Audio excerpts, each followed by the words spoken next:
All right, guys, I'll be reading a passage from Life of Pi. I think this is one of my most favorite passages in this book. And the thing is, I need to ramble a bit before I read this out because, you can only comment on a piece of work. You can't sort of just upload it. You will get a copyright strike. That's the reason why I'm rambling right now. I'll do it for 30 more seconds, I think. Well, the context is that Pi, as you all know, or you might know or not, but he is on a lifeboat with a tiger, and he is literally starving, perhaps to death, and he is in despair and in a very dark place. And because I can relate to that, because I'm also in a place where I'm a bit lost. Maybe this is the quarter life crisis that I'm looking at. So I can relate to this I can relate to this book in so many ways. All right, I'll stop rumbling and I'll start reading. Okay, chapter 74. I practice religious rituals that I adapted to the circumstances. Solitary masses without priests, or consecrated communion hosts, darshans without mortis, and pujas with turtle meat for prasad, acts of devotion to Allah, not knowing where Mecca was, and getting my Arabic wrong. They brought me comfort, that's certain, but it was hard. Oh, it was hard.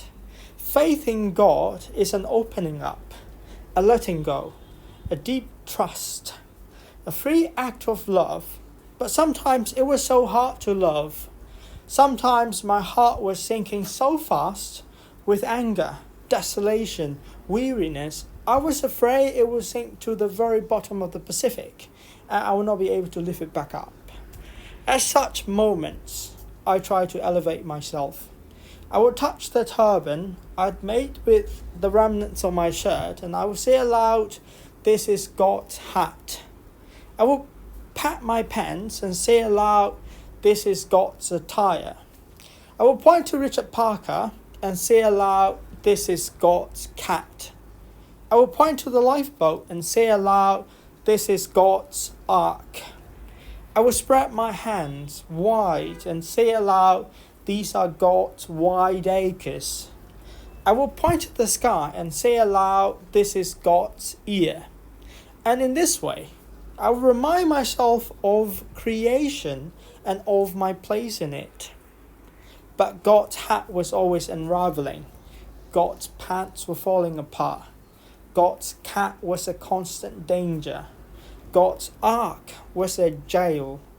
God's wide acres was slowly killing me. God's ear didn't seem to be listening. Despair was a heavy blackness that let no light in or out. It was a hell beyond expression. I thank God it always passed. A school of fish appeared around the net, or a knot cried out to be reknotted. Or I thought of my family, of how they were spared this terrible agony. The blackness would stir and eventually go away, and God would remain. A shining point of light in my heart, I will go on loving. Alright, thanks for listening. And this is where I get inspiration from sometimes, When I'm feeling down in the dumps, I will read this passage aloud and it somehow gives me, strength and stuff. Anyway, bye-bye, that's all.